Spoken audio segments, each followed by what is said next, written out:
유튜브 노음성 한국사에서 수험생활에 대한 많은 이야기부터 한국사에 대한 재밌는 이야기까지 더 많은 것들을 확인하실 수 있습니다.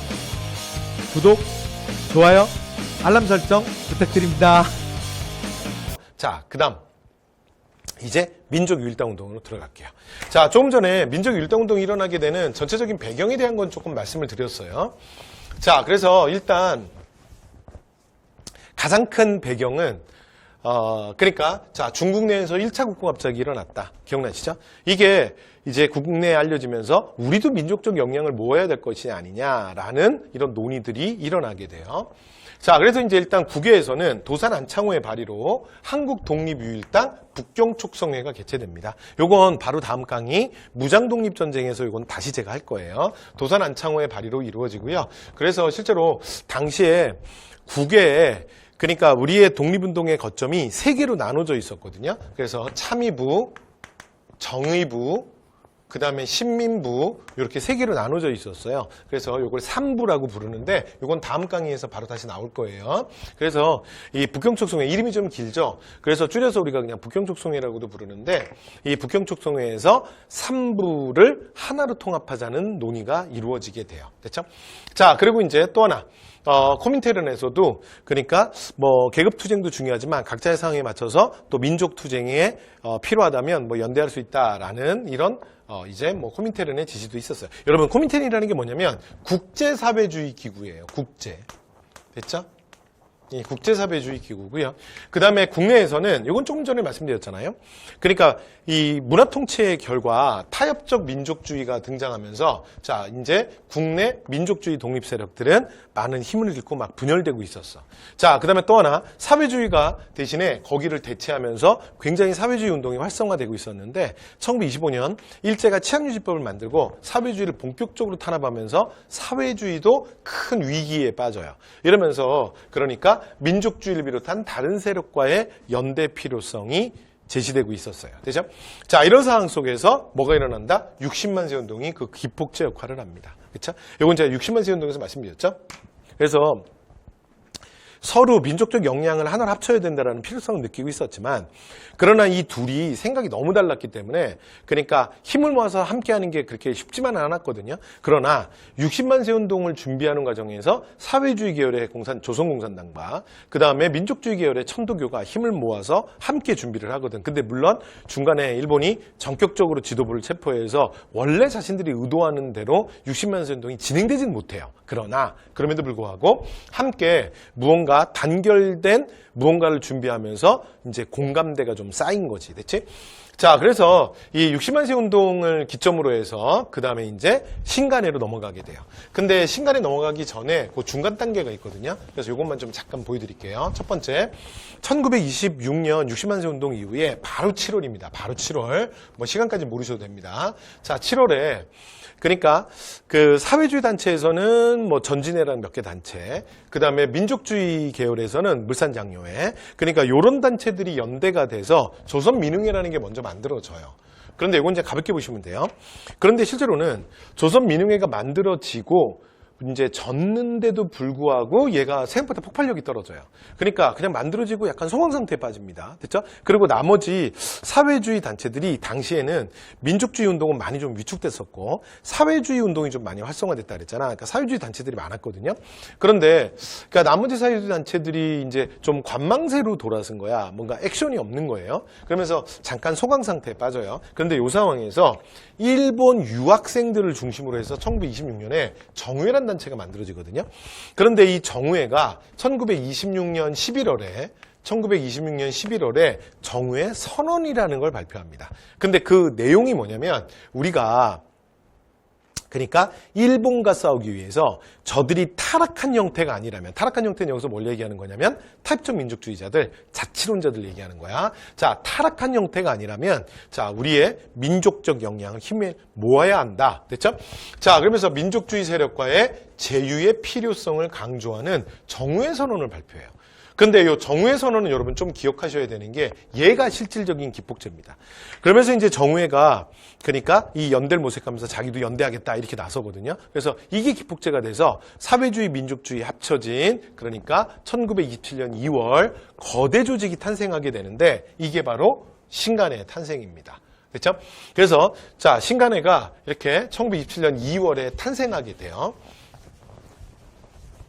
그런데 여러분 신간회는 일단 기억하실 때 어떻게 기억하냐면 일단 기본이 홀수로 기억하시는 거야. 그래서 신간회는 이렇게 하는 거예요. 제가 해볼게요. 27, 29, 31 됐죠? 이렇게 홀수로 기억하는 거예요. 신간회는 됐죠? 그래서 27년에 탄생하고요.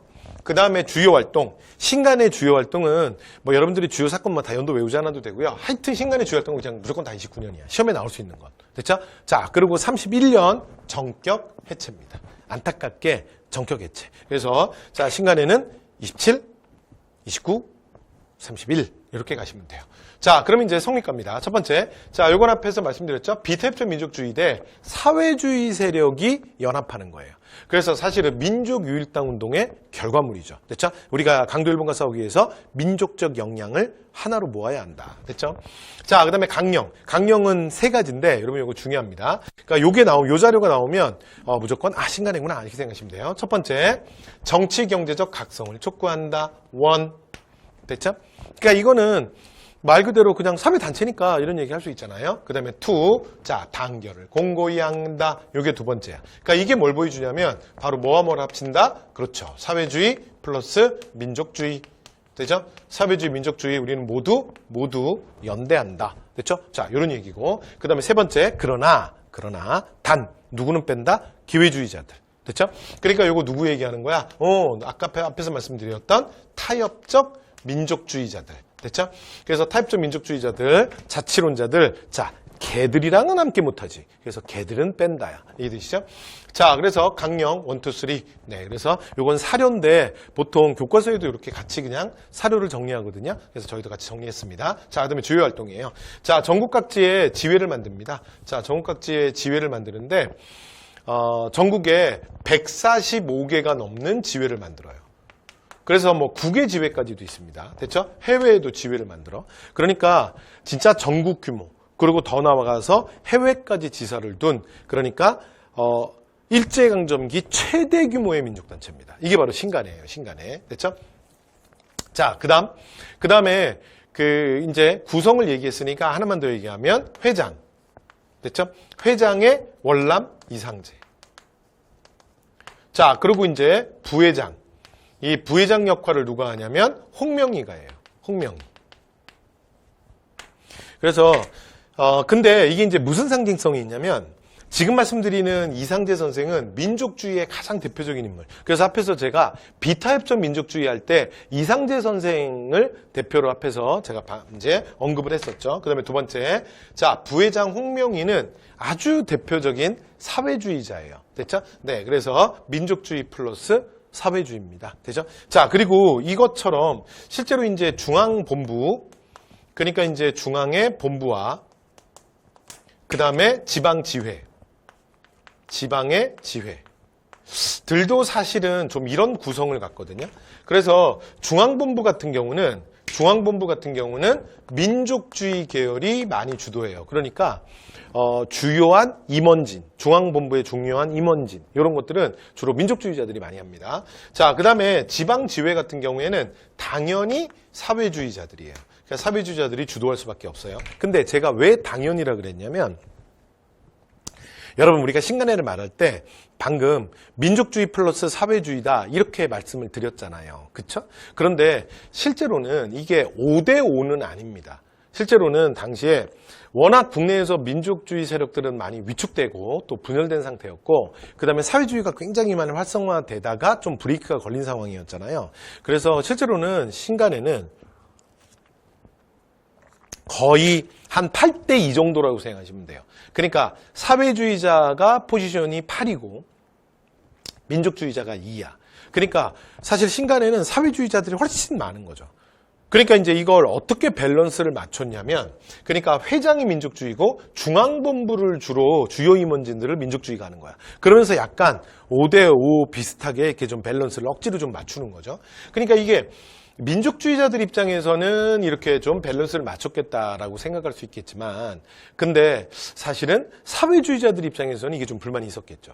그러니까 여러분도 입장 바꿔놓고 생각해보면, 내가 어떤 동호회 같은 데 가입했는데, 어떤 모임에 가입했는데, 이 모임이 그러니까 남녀가 함께 한다, 뭐 이런 거를 막 표방하는 단체야. 그래서 뭔가를 할 때 남녀가 항상 같이 대등하게 뭐 이렇게. 그런데 문제는 실제로 이 동호회에, 그러니까 이 모임의 회원들이 80%가 남자야. 그러니까 여자는 20%밖에 안 돼. 그런데 이 단체가 회장도 여자야. 그리고 주요한 간부진도 하여튼 몇 명 빼고는 다 여자야.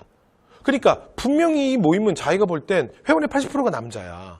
그런데 여자 20%밖에 안 돼. 근데 항상 모든 걸 결정하거나 모든 걸 할 때 남녀가 똑같이, 남녀같이. 뭐 예를 들어 이렇게. 그러면 훨씬 더 다수를 차지하는 이게 남성 회원들 입장에서는 야, 이게 뭐 이게 좀 이상한데? 하고 이게 솔직히 좀 불만이 있을 수 있잖아요. 그쵸? 네, 그쵸. 제 예를 들어 말씀드린 거야. 그러니까 사실은, 아주 전국 규모의 단체긴 했지만 이런 불안한 면들이 실제로 또 존재했습니다. 됐죠? 그래서 신간에도 좀 말씀드렸고. 자, 그 다음에 10년간의 자매단체로서 1927년 근우회가 만들어집니다. 근우회는 여성계 민족유일당운동이에요.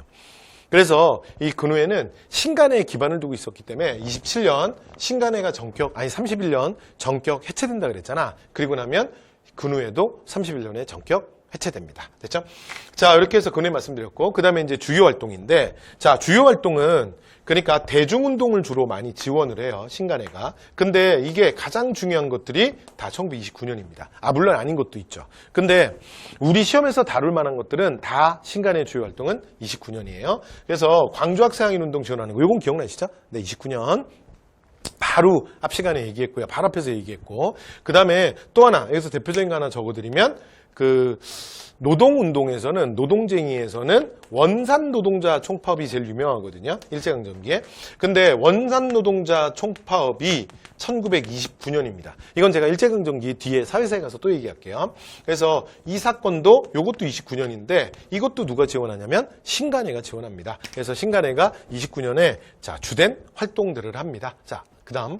자, 그러다가 이제 신간회가 큰 위기를 맞게 돼요. 왜 그러냐면 29년에 이 주된 활동에 대해서 일본이 이제 본격적으로 탄압을 시작해. 일본이 이제 본격적으로 탄압을 하면서 주요 지도부들이 많이 건거가 돼요. 그리고 또 하나, 또 월남 이상재 선생이 그 신간회가 만들어지고 조금 있다가 사실은 이 이상재 선생이 갖고 있는 엄청난 상징성과 독립운동가로서의 그 위치가 있었는데 신간회 선생님이, 이상재 선생이 죽어요. 됐죠? 그러니까 이제 이상재의 부재. 그러니까 민족주의에서 가장 간판이었던 이상재 선생이 없어졌고, 그 다음에 또 지도부들까지 막 건거된 거야. 여기까지 됐죠? 이러면서 이제 민족주의 계열이 위기감을 느낀 거예요. 그래서 어떻게 하냐면, 이 민족주의 계열이, 그러니까 중앙지도부는 근데 여러분 실제로 민족주의가 오히려 더 많았다 그랬잖아.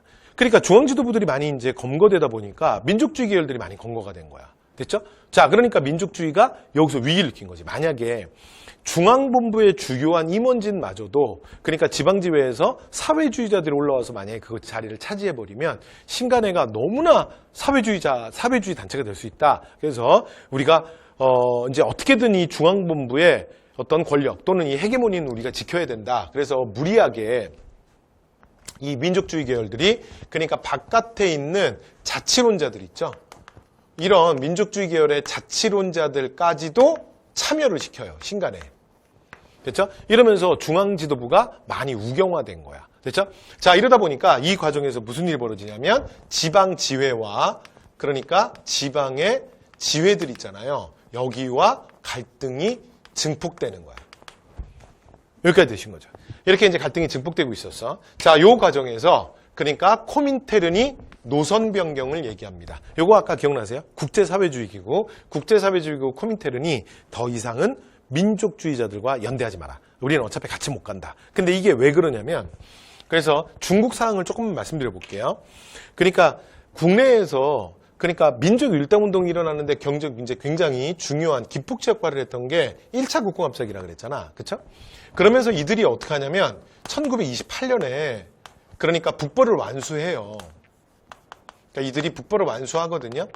그러면서 얘들이 이제 그 군벌들 그리고 친일파들을 몰아내고 그러니까 베이징을 점령한 거야. 그렇죠? 자, 그런데 그러니까 이 1차 국공합작이 중국 내에서 나름 성공을 한 거죠. 자, 그런데 그 정권을 잡았던 국민당 정부가 그러니까 국민당 정부가 정부 구성을 하는데 정부 구성을 할 때 원래 사회주의자들과의 약속을 어긴 거야. 그러니까 여러분 이게 무슨 얘기냐면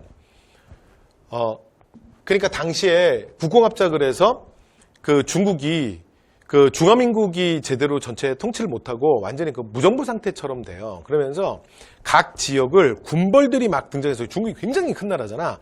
군벌들이 등장해서 막 각각 지역을 다스려. 그러니까 요건 이제 다음 시간에 무장독립전쟁 할 때 그래서 이 미사 협정이라는 게 등장하게 된다. 그러면서 제가 다시 또 말씀을 드릴 거거든요. 근데 어쨌든 간에 그래서 이제 막 군벌들이 그러니까 뭐 생각하면 되냐면 전국시대, 춘추전국시대. 됐죠? 그리고 우리나라로 말하면 신라말. 됐죠? 지방 호족들이 각 지역을 각각 통치하고 중앙정부는 그러니까 힘을 상실하는 그 시대를 생각하면 돼요. 근데 그 군벌들이 사실은 자신들의 여러 가지 기득권을 지키기 위해서 친일적 행위들을 많이 해요. 그렇죠? 그래서 군벌을 몰아내자. 그리고 이제 외세를 몰아내자. 그래서 반제국주의. 예? 근데 그 당시에 그 중국한테 가장 대표적인 반제국주의는 일본이었거든. 그러니까 반일.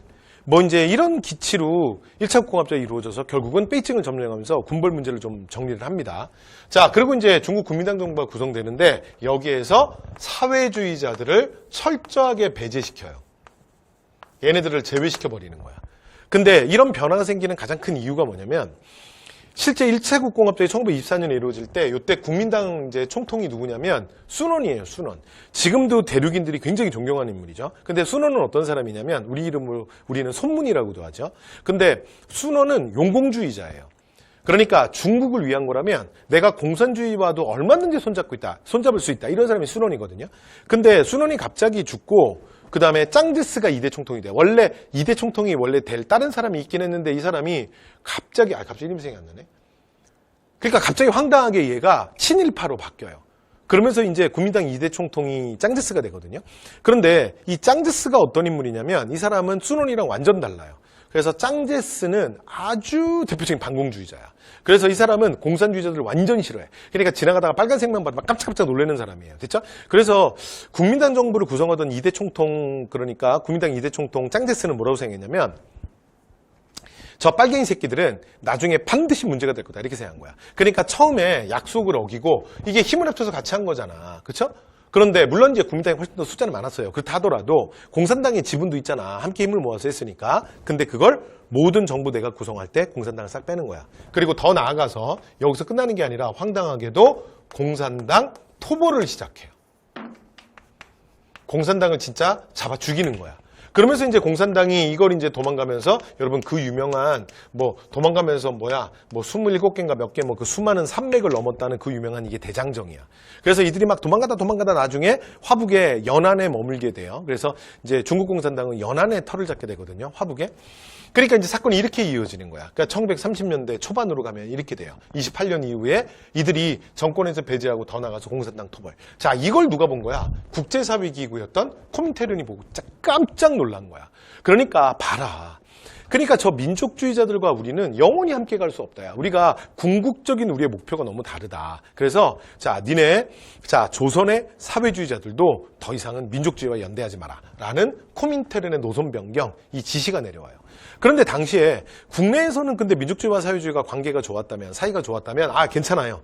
우리는 그렇지 않아요. 우리는 함께 할 수 있어요. 그랬겠지. 그런데 문제는 우리도 여러분 보세요.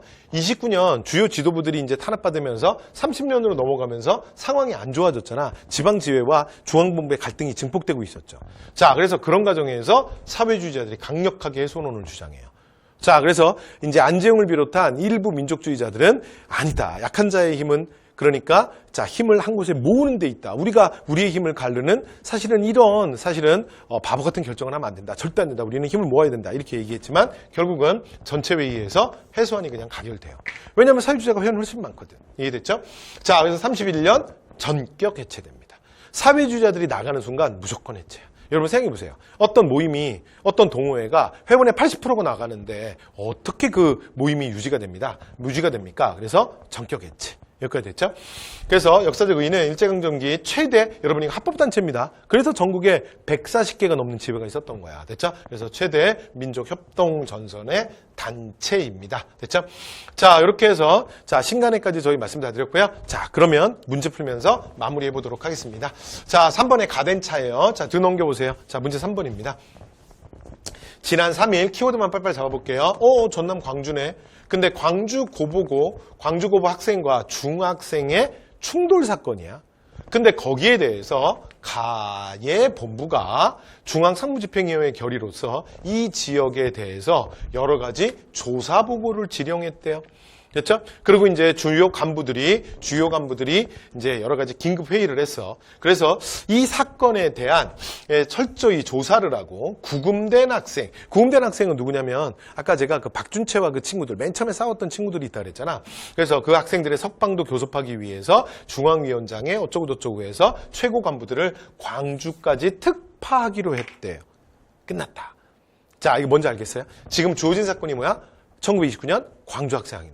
그러면 지금 이거 어디 본부에서, 가 본부에서 이거를 지금 보고를 하고 조사를 하고 지원을 하려고 하고 있잖아. 그러면 가단체는 뭐예요? 그렇죠. 신간회지, 신간회. 자, 신간회. 그럼 이제 문제 신간회로 갑니다. 조선혁명선언 활동 지침. 이건 우리 다음 시간에 배우게 될 의열단입니다. 의열단. 됐죠? 자, 그래서 이건 조선혁명선언 단지 신체호생의 의열단에 대한 문제고요. 정답이잖아요. 1927년 탄생하지. 그 다음에 조선학운동, 여유당 전선은 이건 문화파트에 가서 할 거예요. 됐죠? 그래서 뭐 안재홍, 정인보 이런 인물들이고 조선의 삼균주의. 여러분 이거는 바로 지난 시간에 했잖아요. 이거 뭐야? 대한민국 임시정부잖아요. 임정. 그죠? 그 다음에 대성학교, 오산학교 그러면 이거 조심하셔야 돼요. 신간회가 아니라 1907년 우리가 그 근대기한기에서 배웠던 신민회죠. 그렇죠? 네. 자, 이렇게 해서 정답 2번이었습니다. 그래서 이번 시간에 자 국내 60만 세 운동, 광주학생회 운동, 그래서 신간회까지 저희 정리해봤습니다. 여러분 수고 많이 하셨습니다.